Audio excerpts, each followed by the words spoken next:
بسم اللہ الرحمن الرحیم۔ السلام علیکم محترم دوستو، آج کا بیان ابتدائی زندگی سے انتہائی زندگی تک انسان اور شیطان کے درمیان دشمنی کے بارے میں ہے۔ عزیز دوستو، ابلیس کیا تھا اور کیا ہو گیا، صرف اپنے تکبر کی وجہ سے ملاحظہ کیجیے۔ ابلیس جس شیطان کو کہا جاتا ہے، یہ فرشتہ نہیں تھا بلکہ ایک جن تھا جو آگ سے پیدا ہوا تھا، لیکن یہ فرشتوں کے ساتھ ملا جلا رہتا تھا اور دربار خداوندی میں بہت مقرب اور بڑے بڑے درجات و مراتب سے سرفراز تھا۔ حضرت کعب احبار رضی اللہ تعالیٰ عنہ کا بیان ہے کہ ابلیس 40,000 برس تک جنت کا خزانچی رہا اور 80 برس تک ملائکہ کا ساتھی رہا اور 20 برس تک ملائکہ کو واعظ سناتا رہا اور 30,000 برس تک مقربین کا سردار رہا اور 1,000 برس تک روحانین کی سرداری کے منصب پر رہا اور 14,000 برس تک عرش کا طواف کرتا رہا۔ معزز دوستو، 7 آسمانوں میں ابلیس کے کیا نام تھے، یہ سن کر یقیناً آپ کی معلومات میں اضافہ ہوگا۔ پہلے آسمان میں اس کا نام عابد تھا، دوسرے عرش پر اس کا نام زاہد، تیسرے عرش پر اس کا نام عارف، چوتھے آسمان پر اس کا نام ولی، پانچویں آسمان پر اس کا نام تقی، چھٹے آسمان پر اس کا نام خازن، ساتویں آسمان میں اس کا نام عزازیل تھا اور لوح محفوظ میں اس کا نام ابلیس لکھا ہوا تھا اور وہ اپنے انجام سے غافل اور خاتمے سے بے خبر تھا۔ لیکن جب اللہ تعالیٰ نے حضرت آدم علیہ السلام کو سجدہ کرنے کا حکم دیا تو ابلیس نے انکار کر دیا اور حضرت آدم علیہ السلام کی تحقیر اور اپنی بڑائی کا اظہار کر کے تکبر کیا۔ اسی جرم کی سزا میں خداوند عالم نے اس کو مردود بارگاہ کر کے دونوں جہانوں میں ملعون فرما دیا اور اس کو اور اس کی پیروی کرنے والوں کو جہنم میں عذاب نار کیا سزاوار بنا دیا۔ چنانچہ قرآن مجید میں ارشاد ربانی ہوا کہ کس نے تجھے روکا کہ تو نے سجدہ نہ کیا جبکہ میں نے تجھ کو حکم دیا تھا؟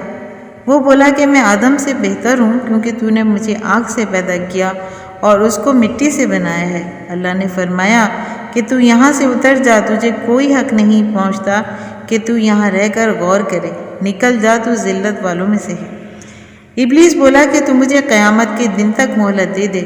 اللہ نے فرمایا تجھے مہلت ہے۔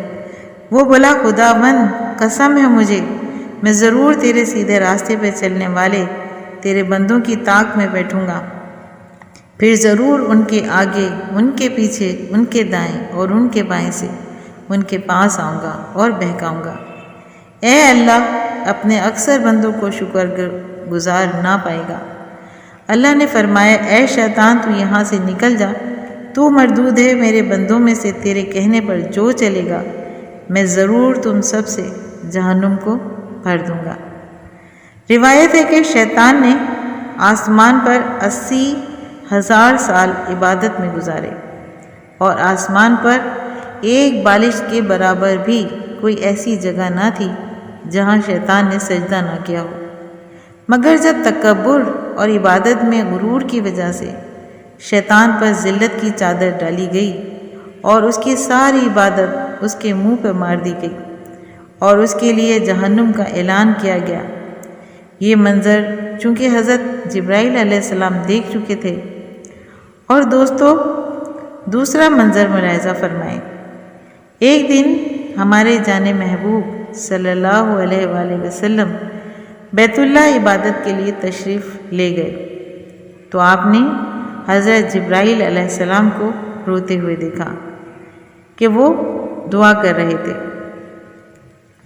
اور اللہ سے فریاد کر رہے تھے کہ اے میرے مولا، میرے ایمان کی حفاظت فرما، یعنی شیطان کی طرح مجھے مردود نہ کرنا، مجھے با وفا سے بے وفا نہ بنانا۔ اس کے بعد حضور اکرم صلی اللہ علیہ وسلم نے فرمایا اے جبرائیل علیہ السلام، بس کافی ہے، میرے دل کے ٹکڑے ٹکڑے مت کرو، نہیں تو میں مر جاؤں گا، نعوذ باللہ۔ اے جبرائیل علیہ السلام، تم روتے ہو حالانکہ تم اللہ کے نزدیک اس درجے پر ہو جس پر اب ہو۔ تو انہوں نے عرض کیا میرے لیے کیا ہے، میں کیوں نہ روں؟ میں تو آپ سے زیادہ رونے کا حقدار ہوں۔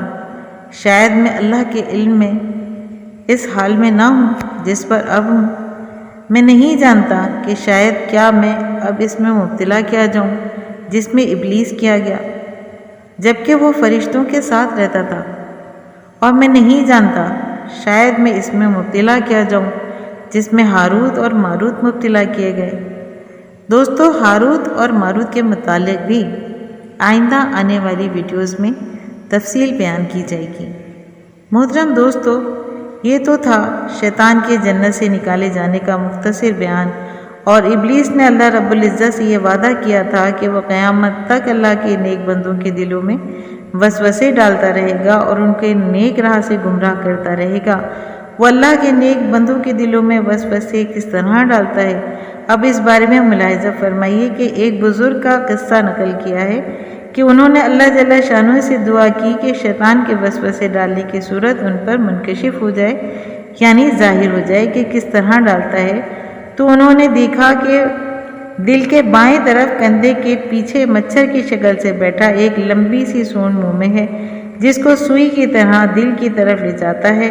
اس کو ذاکر پاتا ہے، یعنی اللہ کے ذکر میں مشغول پاتا ہے تو جلدی سے اس سونڈ کو کھینچ لیتا ہے، اور غافل پاتا ہے تو اس سونڈ کے ذریعے سے وسوسے اور گناہوں کے زہر کا انجیکشن کے طریقے سے دل میں بھرتا ہے۔ ایک حدیث میں یہ بھی مضمون آیا ہے کہ شیطان اپنی ناک کا اگلا حصہ آدمی کے دل پہ رکھے ہوئے بیٹھا رہتا ہے۔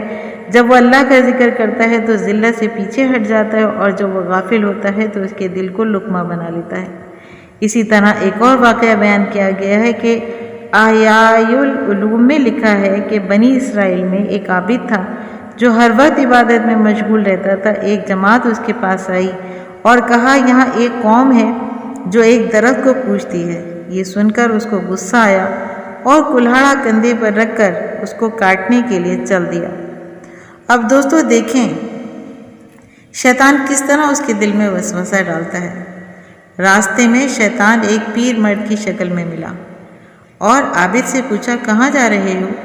اس نے کہا، فلاں درخت کاٹنے جا رہا ہوں۔ شیطان نے کہا، تمہیں اس درخت سے کیا واسطہ؟ تم اپنی عبادت میں مشغول رہو۔ تم نے اپنی عبادت کو ایک بیکار کام کے لیے چھوڑ دیا۔ عابد نے کہا، یہ بھی ایک عبادت ہے۔ شیطان نے کہا کہ میں تمہیں کاٹنے نہیں دوں گا۔ دونوں میں مقابلہ ہوا۔ وہ عابد شیطان کے سینے پر چڑھ گیا۔ شیطان نے اپنے آپ کو عاجز دیکھ کر خوشامد کی اور کہا، اچھا ایک بات سن لے۔ عابد نے اس کو چھوڑ دیا۔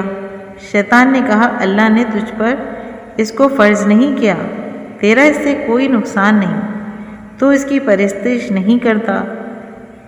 اللہ کے بہت سے نبی ہیں، اگر وہ چاہتا تو کسی نبی کے ذریعے اس کو کٹوا دیتا۔ عابد نے کہا، میں ضرور کاٹوں گا۔ پھر مقابلہ ہوا۔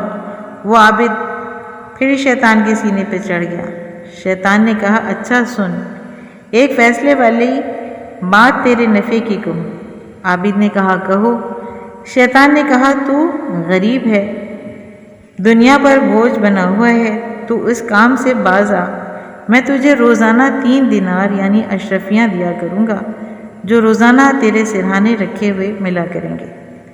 تیری بھی ضرورتیں پوری ہو جائیں گی اور تو اپنے عزیزوں پر بھی احسان کر سکے گا، فقیروں کی مدد کر سکے گا اور بہت سے ثواب کے کام بھی کر سکے گا۔ اس میں ایک ہی ثواب ہوگا، درخت کاٹنا بیکار ہے۔ وہ لوگ پھر دوسرا لگا لیں گے۔ عابد کی سمجھ میں آ گیا اور شیطان کی بات کو قبول کر لیا۔ 2 دن تک تو دینار ملے، تیسرے دن سے ندارت۔